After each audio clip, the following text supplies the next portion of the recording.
സഹോദര, നിങ്ങളുടെ വീട്ടിൽ ഇന്ന് എന്താണ് നിങ്ങൾ നേരിടേണ്ടി വരുന്ന ഏറ്റവും വലിയ മുസീബത്ത്? കടമാണോ? രോഗമാണോ? കുടുംബ പ്രശ്നങ്ങളാണോ? മനസ്സമാധാനമില്ലായ്മയാണോ? കിടന്നിട്ട് ഉറക്കം വരാത്ത മറ്റു കാരണങ്ങളാണോ?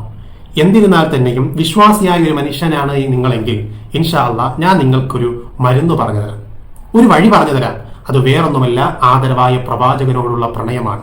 ആ ഇഷ്ടം വിശ്വാസിയായ മനുഷ്യനെ സംബന്ധിച്ചിടത്തോളം അവന്റെ മനസ്സിൽ ഇരമ്പുയരുന്ന കടലാണ്. ഇന്ന് ചിലർ പരിശുദ്ധമായ റബീഉൽ അവ്വൽ സമാഗതമായി കഴിഞ്ഞാൽ അതോതാൻ പാടില്ല, ഇത് ആഘോഷിക്കാൻ പാടില്ല എന്ന് വെട്ടിയും ചെത്തിയും മിനുക്കാൻ വേണ്ടി വരുന്ന ചിലരെ കാണാം. ഒരിക്കലും വിശ്വാസിയാണോ നാം അവരുടേതായ വചന പൊരുളുകൾക്ക് നമ്മുടെ കാതുകൾ കൊടുക്കാതിരിക്കുക. നബി സല്ലല്ലാഹു അലൈഹി വസല്ലമ തങ്ങൾ പറഞ്ഞു, നിങ്ങളുടെ പിതാവിനേക്കാൾ, മക്കളെക്കാൾ, എല്ലാ ജനങ്ങളെക്കാൾ നിങ്ങൾ എന്നെ സ്നേഹിക്കാതെ നിങ്ങൾ പൂർണ്ണ വിശ്വാസിയാവുകയില്ല. ആയതുകൊണ്ട് നാം നമ്മുടേതായ മക്കളുടേതായ ജന്മദിനം വരുമ്പോൾ എങ്ങനെയാ ആഘോഷിക്കുന്നത്, എങ്ങനെയാ നാം സന്തോഷിക്കുന്നത്? അതിനേക്കാൾ ഏറെ നാം ആഘോഷിക്കേണ്ടതും സന്തോഷിക്കേണ്ടതും ഇപ്പോൾ ആരുടെ ജന്മദിനത്തിനാണ്?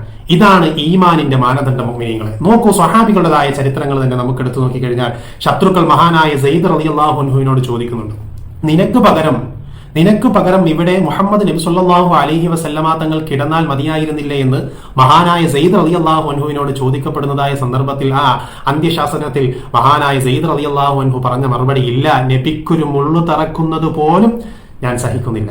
പ്രിയമുള്ളവരെ, ഇതാണ് സ്നേഹം, ഇതാണ് ഈമാൻ. ആ ഈമാൻ നമുക്കുണ്ടോ?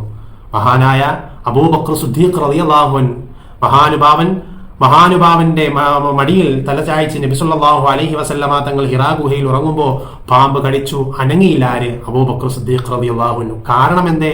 നബി സല്ലല്ലാഹു അലൈഹി വസല്ലമ തങ്ങളുടെ ഉറക്കത്തിന് ഭംഗം വരാതിരിക്കാൻ. അപ്പോ നമ്മൾ എന്ത് ചെയ്യും? നമുക്കെന്താ ചെയ്യാൻ കഴിയുന്നത്? നാം അവരൊക്കെ അങ്ങനെ ഖിദ്മത്ത് എടുത്തു, നമുക്കെന്താ ചെയ്യാൻ കഴിയുന്നത്? നാം എപ്പോഴും നബിയെ ഓർക്കണം, എപ്പോഴും അവിടത്തെ കുറിച്ച് പറയണം, പാടണം. അതാണ് മൗലിദ്. മൗലിദ് എന്ന് പറഞ്ഞാൽ ബിദ്അത്തെ അല്ല. ഇന്ന് ചിലരൊക്കെ പറയുന്നത് മൗലിദ് എന്ന് പറഞ്ഞാൽ എന്തോ വലിയ കൊടിയ ശിർക്കും അനാചാരവും മറ്റുമൊക്കെ ആയിട്ടാണ് വിവക്ഷിക്കപ്പെടുന്നത്. നബി സല്ലല്ലാഹു അലൈഹി വസല്ലമ തങ്ങളുടെ ജീവിതത്തിലെ പുണ്യ സംഭവങ്ങൾ പറയുന്നതാണ് മൗലിദ്. നബി സല്ലല്ലാഹു അലൈഹി വസല്ലമ തങ്ങൾ തന്നെ പറയുന്നുണ്ട്, ദിക്റുൽ അംബിയാഇ ഇബാദ, അമ്പിയാക്കളുടെ സ്മരണ, അവരെ ഓർക്കുക എന്നുള്ളത് ഇബാദത്താണ്. പഴമക്കാർ പാടുന്നത് നാം കേട്ടിട്ടുള്ളതാണ്. മഹാനായ തഴവ ഉസ്താദിന്റെ ഒരു ബൈത്ത്, നബിക്കുള്ള മൗലിദ് വീട്ടിലും ഓതേണ്ടതാ, അതിനാൽ മുസീബത്തൊക്കെയും നീങ്ങുന്നതാ.